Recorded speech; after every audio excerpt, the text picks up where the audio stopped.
नमस्कार, गंगा प्राइम में आपका स्वागत है। मैं हूं आपके साथ आस्था कौशिक। लोकसभा चुनावों में मिली हार के बाद मायावती ने समाजवादी पार्टी से गठबंधन तोड़कर भी भविष्य की राजनीति के लिए कुछ संभावनाएं छोड़ रखी थी। बसपा में तोड़फोड़ की सपा की कोशिश के बाद आज मायावती ने एक बार फिर सपा से सीधी अदावत का ऐलान कर दिया और अखिलेश यादव को सीधी चुनौती दे दी कि राज्यसभा चुनाव की सेंधमारी का बदला वो अब एमएलसी चुनाव में लेंगी, चाहे इसके लिए उन्हें भाजपा के साथ ही क्यों ना खड़ा होना पड़े।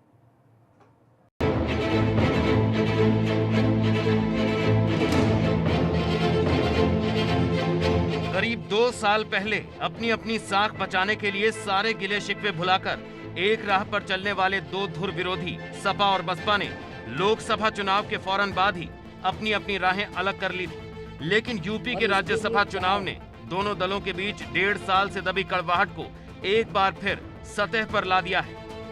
जब अखिलेश यादव की बसपा में सेंधमारी की कोशिश से नाराज मायावती ने सपा के खिलाफ मोर्चा खोलने का ऐलान कर दिया।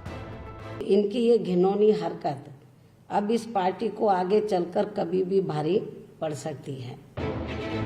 दरअसल बुधवार को राज्यसभा प्रत्याशियों के नाम की जांच के दौरान अखिलेश यादव की शह पर बसपा के विधायकों ने बतौर प्रस्तावक नाम वापस लेकर बसपा प्रत्याशी के नामांकन पर ही संकट खड़े कर दिए थे। लेकिन बुधवार की देर शाम बसपा प्रत्याशी का नामांकन वैध घोषित किया गया, जबकि सपा समर्थित निर्दलीय प्रत्याशी का पर्चा रद्द हो गया। लेकिन इस मामले से नाराज मायावती ने पार्टी के 7 विधायकों को बर्खास्त कर दिया और सपा से गठबंधन और सपा नेताओं पर गेस्ट हाउस कांड का केस वापस लेने को अपनी बड़ी भूल बताया। हमें काफी कुछ यही लगा कि हमने चुनाव के दौरान 2 जून 1995 के केस को वापस लेकर बहुत बड़ी गलती की है। साथ ही इनके साथ ना ही कोई चुनावी गठबंधन आदि भी करना चाहिए था। ये भी हमने थोड़ा गलत फैसला ले लिया जल्दबाजी में। मायावती ने भले ही अपने विधायकों को बगावत की सजा दे दी है, लेकिन पार्टी में तोड़फोड़ की कोशिश के बाद मायावती के निशाने पर सिर्फ अखिलेश यादव है। इसीलिए उन्होंने अब सपा को हराने के लिए भाजपा का साथ देने तक की घोषणा कर दी है। सपा के दूसरे खड़े किए जाने वाले उम्मीदवार को हराने के लिए अपनी पूरी ताकत लगा देगी बीएसपी जो है, और इसके लिए चाहे पार्टी के विधायकों को इनके उम्मीदवार को हराने के लिए बीजेपी व न किसी भी विरोधी पार्टी के उम्मीदवार को ही अपना वोट क्यों न देना पड़ जाए तो भी देंगे। लेकिन समाजवादी पार्टी ने मायावती के आरोपों को बेबुनियाद बताते हुए कहा है कि किसी पार्टी में क्या चल रहा है इस बात से सपा का कोई लेना देना नहीं है। हम समाजवादी लोग हमेशा सकारात्मक राजनीति करते हैं। हम किसी के यहाँ ताकते झांकते नहीं हैं। हम समाज को आगे ले जाने की बात करते हैं, समाज को विकास के रास्ते पे ले जाने की बात करते हैं। हम अपनी एनर्जी को समाज के डेवलपमेंट में लगाते हैं। हम अपनी एनर्जी को ये सोचने में नहीं लगाते दूसरे राजनीतिक दल किससे मिल रहे हैं, क्या कर रहे हैं, कैसे उनकी राजनीति चल रही है। हमें कोई लेना देना नहीं होता है। वहीं सपा को हराने के लिए भाजपा तक को समर्थन देने के लिए मायावती की घोषणा पर कांग्रेस ने बसपा को भाजपा की बी टीम बता दिया है।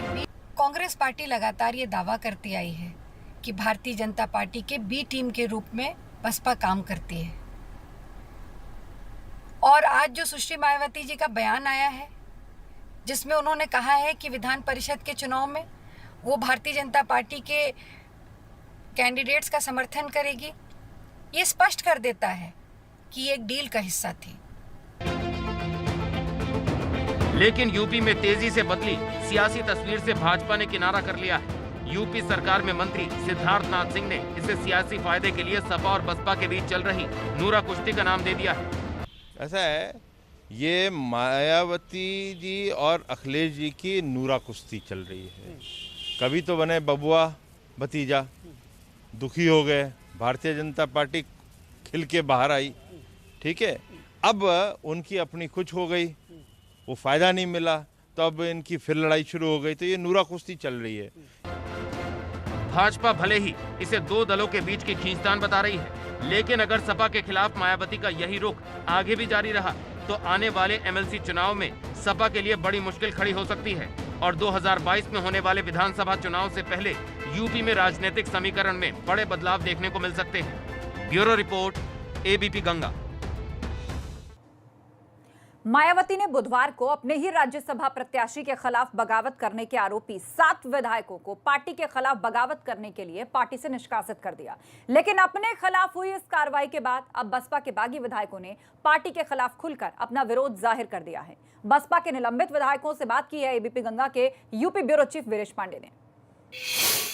निलंबित विधायक हैं वो एबीपी गंगा पर हैं। असलम रायनी, मुस्तफा सिद्दीकी, हाकिम लाल बिंद, असलम चौधरी और हर गोविंद भार्गव, ये 5 निलंबित विधायक हमारे साथ एबीपी गंगा पर है। एक्सक्लूसिव खबर हमारे साथ है और ये सभी विधायक जो निलंबित कर दिए गए हैं, मायावती की प्रेस कॉन्फ्रेंस इन्हीं विधायकों को लेकर हुई थी। ये कल एबीपी गंगा पर थे और इन्होंने अपने पक्ष को रखा था, जिस तरीके से इन्होंने बगावत की थी। और एबीपी गंगा ने सबसे पहले दर्शकों को यह खबर दी थी कि जो बागी हैं उनसे बदला मायावती लेंगी। तो ये जो बागी हैं हमारे साथ हैं। आप लोगों ने बगावत की और आप लोगों को निलंबित कर दिया गया। नहीं, मैंने बगावत तो नहीं किया। हम लोगों ने एक सुझाव, 5-7 विधायकों ने एक सुझाव दिया था और आज माननीय बहन जी का विशेषाधिकार है, अगर उन्होंने हमको निलंबित किया है तो उसका मैं स्वागत करता हूँ। माननीय बहन जी हमारी नेता हैं, उन्होंने जो निर्णय लिया है उसका हम लोग सम्मान करते हैं और हम लोग पार्टी छोड़कर कहीं नहीं जा रहे हैं।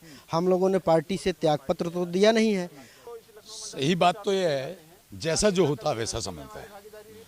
अगर कोई सही आदमी है तो दूसरे को सही समझेगा, चोर चोर को चोर समझेगा। वो सारी चीज़ें आप सब मीडिया के सामने, पूरे देश प्रदेश के सामने है कि जहाँ से एलिगेशन लग रहा वहाँ क्या स्थिति है। नॉमिनेशन उन्होंने संपत्ति खोल दी है। अरे हमने बताया, कल ही आपको बताया था कि हमारी गाड़ी काले रंग की थी, 4414, और उसी गाड़ी समझ के हमारे विधायक जी बैठे थे। हमने समझा हमारी गाड़ी पर हम विधायक देख के हम भी बैठ गए। डरा देते हैं आप लोग, इतना माइक लेके डरा देते हैं। हम लोग हड़बड़ी में दूसरे गाड़ी में बैठ गए। अरे आप 15 लाख के प्रतिनिधि हैं, हम ही लोगों से डर जाते हैं। सही कह रहा हूँ मेरे भाई, डर के आप दूसरी भाजपा की गाड़ी में भी बैठ जाएंगे। नहीं नहीं, ऐसा नहीं है। दूसरे चरण के प्रचार के लिए सीएम योगी आज बिहार के 3